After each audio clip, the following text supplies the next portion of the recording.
我明确地告诉大家，无论国际风云如何变幻，中国都会坚定不移地扩大开放。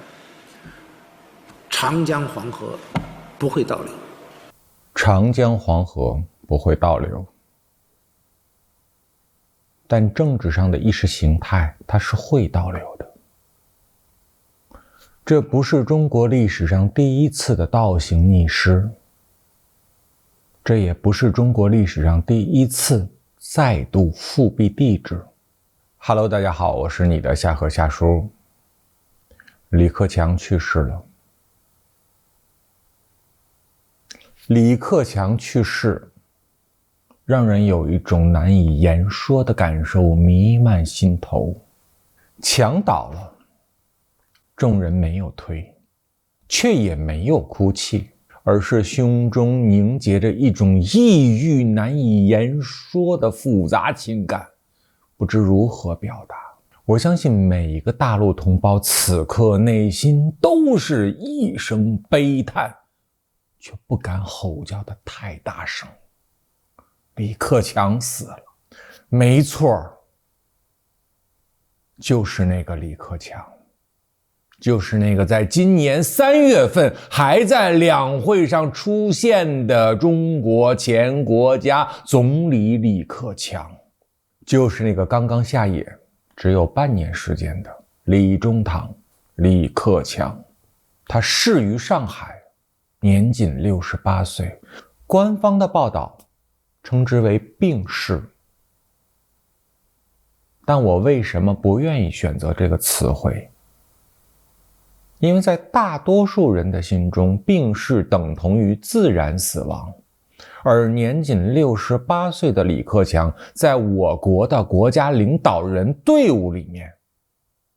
是比较年轻的。我们都知道，中国的高级领导人阶层，他们的医护是专属的，他们所有的随从和警卫都是24小时跟踪式的，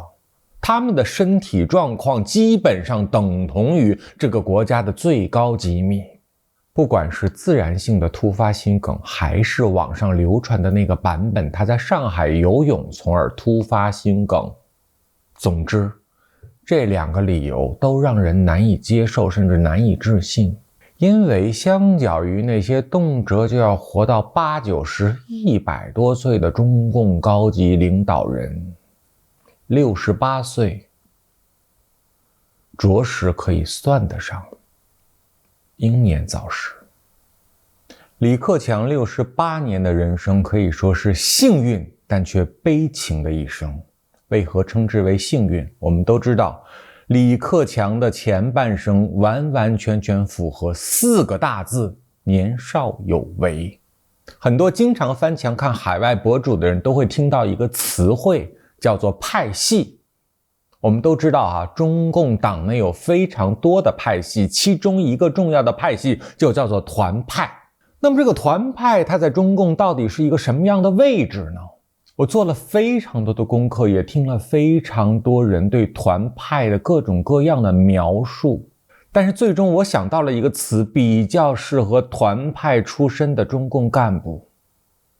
叫做师爷。无论是李克强，还是胡锦涛，或是那个已经被废太子的胡春华，他们都叫团派干部。团派干部在年轻时候一定是学校里面呼风唤雨的焦点与宠儿，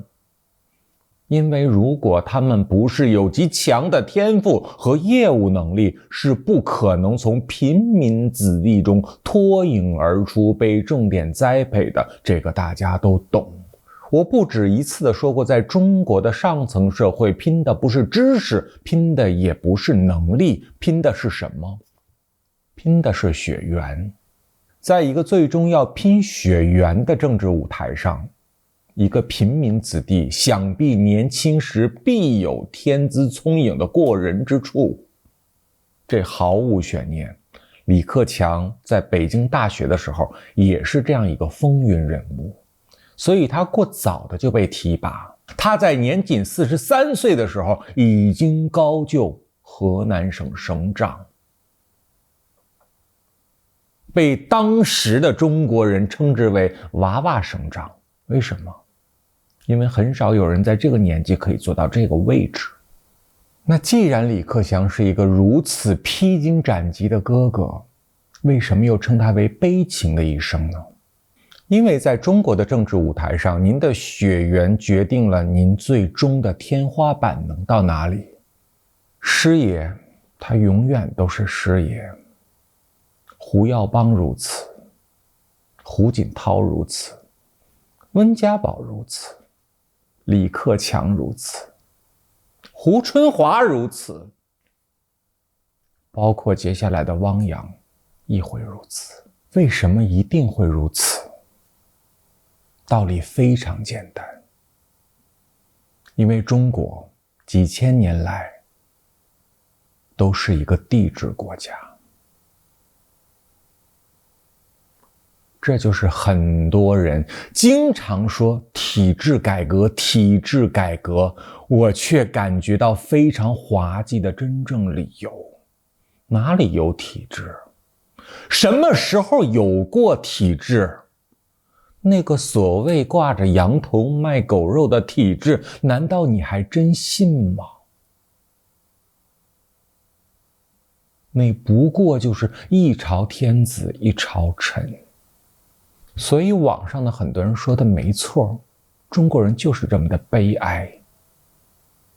因为中国人从来不敢奢望真正的民主自由，中国人只能期盼下一位是个好皇帝。而李克强则很不幸，因为他没能辅佐到一位明君。纵然在他生命的最后10年登上了政治舞台的最高峰，一人之下，万人之上。但是正是因为那一人，使得他的人生充满了遗憾和无尽的悲情。如果我们要理解李克强的悲情，就必须把他担任国务院总理这10年分为2个阶段，前5年和后5年。前5年，李克强是非常想沿着改革开放的这个道路继续走发展经济的这个路线的。可惜习近平成立了各种各样的小组，架空了他所有的权限。那么他就任的后5年，已经完全可以嗅到习以尊要恢复帝制的野心，要打破党内所有的束缚，要修宪，要家天下，要终生制，甚至还有可能走到世袭制的老路上。于是乎，李克强用他仅有不多的权限，一次又一次的发声，博得了中国民众的些许好感。中国是一个人口众多的发展中国家，我们人均年收入的平均水平是3万元人民币，但是有6亿人每个月的收入也就是1000元，1000元在一个中等城市可能租房都困难。中国开放还要继续往前推进，黄河长江不会倒流，盐田港的水也是会滔滔不绝，而且不仅要继续保持你们的优势，还要扩大你们的优势。看完这些影片，心中不胜唏嘘。这位刚刚已故的前国务院总理，是中国建国以来历任国家总理中最没有存在感的一位。而很多人这几天却这样跟我说，纵然李中堂这10年的政治生涯就像活在冷宫一般，但他也是中国社会唯一一个敢叫板习近平恶政的人。尤其在他离任前的这段时间，他不止一次地强调，中国的门只会越开越大，中国的门打开就不会再关上，长江黄河不可倒流。甚至为此，他还跑到改革开放总设计师邓小平先生莲花山的雕像前去进行参观和膜拜。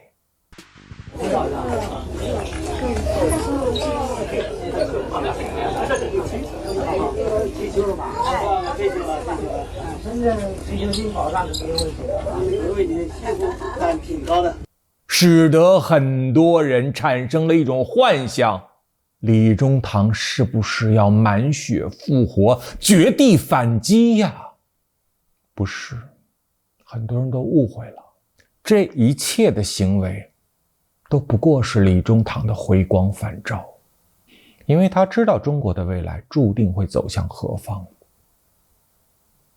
他更知道自己的人生逃不过这样的宿命，所以当他彻底要跟这个政治舞台说再见的时候，他唯一能做的就是把自己心中对改革开放的那份憧憬与执念告诉这个世界，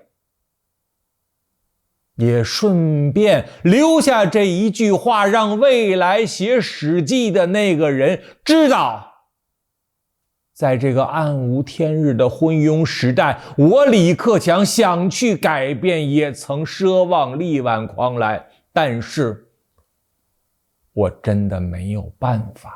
所以啊，之前网上特别流行的那个听床师级别的政治谣言叫习下礼上，当时还有很多人真信，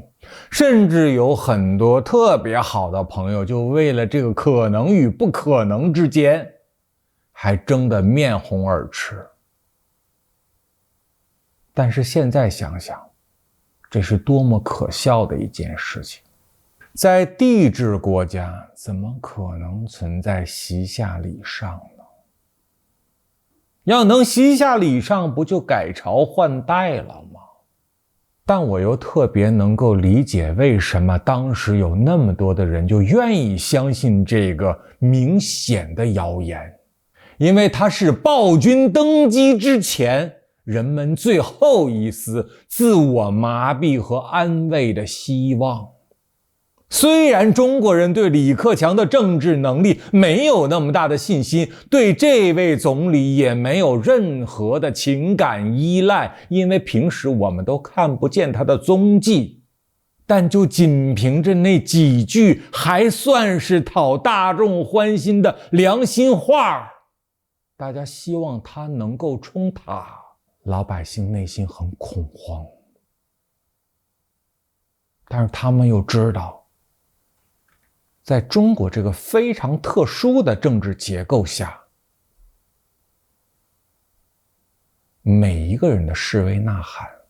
都极有可能会变成一股炮灰，然后烟消云散。所以他们就希望70年代末期的那场宫廷政变能够在当代再次上演。于是乎，习下礼上这4个字就像过年春联上写的万事如意一样。虽然不能实现，但念叨念叨，万一呢？可人有人命，国有国运，那就是中国的宿命。此刻也画下了李中堂的人生句号。至于李中堂这个人生句号到底是谁给他画上的，是天意注定还是人为而知，这个我不敢妄加揣测，我只能说真正的答案一定会在历史中水落石出。至于最近有很多评论人士分析李中堂突然的离世会否引发80年代因为胡耀邦去世而产生的那一场大规模的悼念，使得中国重新政治发生剧烈的变革，放心吧，绝对不会的。8964纵然是历史中非常悲壮的一个章节，但至少那时候的大学生和知识分子还能从自己的家门走到天安门广场，而此刻和那个历史时代的根本差距就是，从你家到天安门的这一段路已经被彻底的堵死了。所以每一个对中国尚有感情的华人同胞，